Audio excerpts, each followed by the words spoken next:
एक समय की बात है। समुद्र के किनारे बसे अल्तारा राज्य में एक बेहद सुंदर महल था।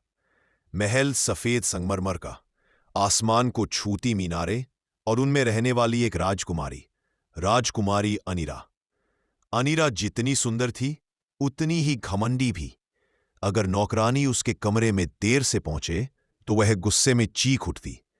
अगर उसकी सखी ने थोड़ा भी कम महंगा गहना पहना होता तो वह उसे नीचा दिखा देती।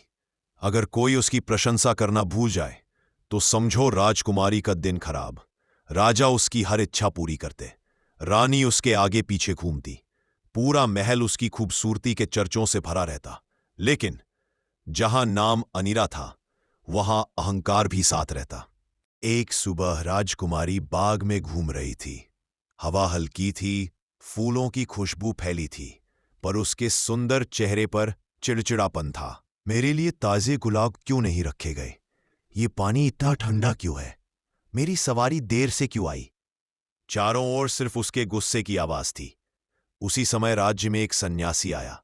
उसकी दाढ़ी सफेद, आंखें शांत और भरी हुई करुणा से। वह राजकुमारी को देखते ही बोले, बेटी, तुम्हारे भीतर जितना सौंदर्य है उतना ही अंधेरा भी। अनीरा यह सुनकर भड़क गई।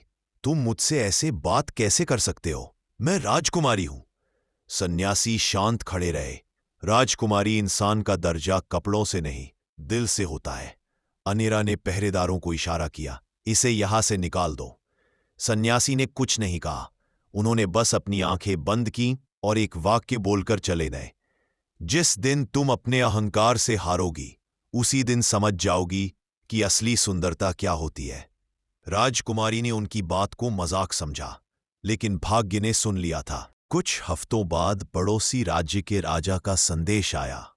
उनका बेटा राजकुमार आर्यन अनीरा से मिलना चाहता था।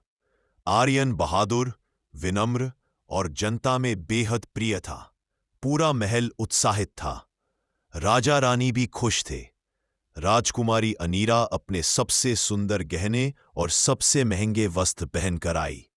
जब आर्यन राजकुमारी से मिला, उसने आदर से कहा, आपकी सुंदरता के चर्चे मैंने सुने थे। आज समझ में आया कि लोग क्यों कहते हैं कि आप चांद जैसी है। अनीरा मुस्कराई, लेकिन उसके स्वर में घमंड टपक रहा था। सुंदरता सबके पास नहीं होती, लेकिन मेरे पास है। राजकुमार ने उसकी बात को हल्का लिया, पर जैसे जैसे समय बीतता गया उसे राजकुमारी का घमंड साफ दिखने लगा। वह नौकरों से रूखी थी, गरीबों से दूर रहती और हर चीज को अपने दर्जे से नापती। आर्यन ने विनम्रता से कहा, अनीरा, राजकुमारी होना गर्व की बात है, पर घमंड की नहीं। अनीरा गुस्से से बोली, अगर तुम्हें मेरा स्वभाव पसंद नहीं तो मेरे पास विकल्पों की कमी नहीं। यह बात सुनकर राजकुमार चुप हो गया और उसने विवाह का प्रस्ताव वापस ले लिया। पूरा महल हैरान और दुखी था, लेकिन राजकुमारी को यह चोट उसके दिल तक लगी। कई महीनों तक लोग राजकुमारी की घमंड वाली कहानियां सुनते रहे। अब जनता उसे दूर से देखकर अपने रास्ते बदल लेती। मेले में जब वह निकली तो लोग उसके लिए रास्ता नहीं बना रहे थे। बच्चे उसे देखकर डरते और आम लोग कहते, देखो वही घमंडी राजकुमारी। अनीरा को पहली बार एहसास हुआ, सम्मान मांगा नहीं जाता, बनाया जाता है।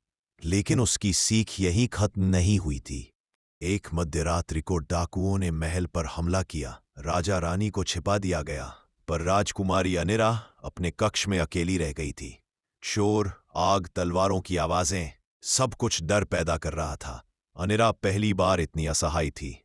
वो दौड़ती हुई महल के पिछवाड़े गई जहां आम जनता रहती थी। वो लोगों से मदद मांगने लगी, कृपया मुझे छिपा लीजिए, डाकू मुझे ढूंढ रहे हैं। लेकिन लोगों ने दरवाजे बंद कर लिए। राजकुमारी, जब हम आपकी मदद मांगते थे आपने हमें धक्का दिया था। हमारी समस्याएं आपको कभी दिखाई नहीं दी। आज आप हमें याद आई हैं। अनीरा की आंखों से आंसू बहने लगे। उसने पहली बार महसूस किया, जो घमंड उसने वर्षों से बोया था, आज वही उसके सामने दीवार बनकर खड़ा था। जब सभी ने दरवाजे बंद कर दिए, एक छोटी सी झोपड़ी का दरवाजा खुला। एक वृद्ध महिला थी, वही सन्यासी की बहन, पर यह बात अनिरा को बाद में पता चली। वो बोली, आओ बेटी, यहां छिप जाओ। अनिरा कांपती हुई अंदर गई। महिला ने उसे एक गंदा सा कंबल उड़ाया, थोड़ा सा पानी दिया और उसे सांत्वना दी। राजकुमारी फूट फूट कर रोने लगी। मैंने सबके साथ गलत किया, मैंने सबको नीचा दिखाया, मेरी वजह से कोई मेरी मदद नहीं करना चाहता। वृद्ध महिला ने उसके सिर पर हाथ रखा। गलती हर इंसान से होती है, पर उसे सुधारना ही असली जीत है। कुछ दिनों बाद राज्य को बचा लिया गया, डाकुओं को पकड़ लिया गया, महल फिर सुरक्षित हो गया। लेकिन राजकुमारी अनीरा अब बदल चुकी थी। वह हर सुबह जनता के बीच जाती, घरों में मदद करती, गरीबों को खाना देती। नौकरों से वह सम्मान से बात करने लगी, उनकी परेशानियां सुनती, उनकी दिक्कतों को समझती। धीरे धीरे जनता के मन में उसकी जगह बनने लगी। एक दिन राजकुमारी उसी बुजुर्ग महिला के पास गई। मां, आपने उस रात मेरी जान बचाई, मैं कैसे आपका ऋण चुका सकती हूं? वृद्ध महिला मुस्कुराई। किसी का दिल जीतकर इसे चुका सकती हो। कैसे? राजकुमारी ने पूछा। घमंड छोड़कर, विनम्रता अपनाकर। अनीरा उस दिन से रोज 1 घंटा गरीब बस्ती में बिताती। वह बच्चों को सिखाती, बुजुर्गों का ख्याल रखती, बीमारों को दवाई दिलवाती। राज्य धीरे धीरे उसे घमंडी राजकुमारी नहीं, दयालु राजकुमारी कहने लगा। कुछ महीनों बाद राजकुमार आर्यन फिर राज्य में आया। ये सुनकर अनीरा को डर लगा कि शायद वो फिर उसकी गलती याद दिलाएगा। लेकिन आर्यन ने उसे गरीबों के साथ बैठे देखा, हंसते, बच्चों के साथ खेलते और असहाय लोगों की मदद करते हुए।